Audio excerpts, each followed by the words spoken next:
maneno awaachie yeye atafute hela, sisi tuna shida na hela kwenye nchi hii. Lakini la pili, naomba tuongee ukweli.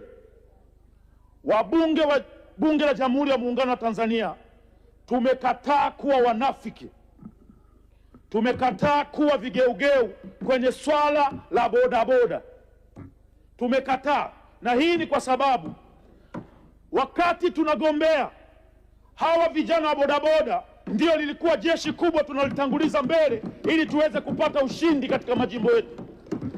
Kwa hiyo linapotokea jambo lolote ambalo linawahusu bodaboda, linawahusu watu ambao tuliwategemea wakati tunatafuta vyeo hivi kuja kukaa kwenye viti vyekundu, lazima tulijadili kwa kina kuona namna ya kuepushia mzigo. Naomba Mheshimiwa Waziri, ili wazo la kuongeza tozo kwenye bodaboda ulitoe.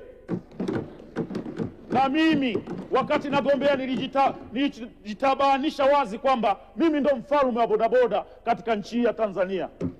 Hatutakubali kuona vijana wanaongezewa mzigo. 75%, nendeni mkachunguze, 75% ya bodaboda ni darasa la 7 ambao wametengwa kwenye wizara karibia zote. Ukituona juzi kulikuwa na kazi zimetangazwa jeshini, wanatangaza kuanzia form 4, form 6 vyuo. Darasa la 7 mmewaacha mtaani. Angalieni wizara zote.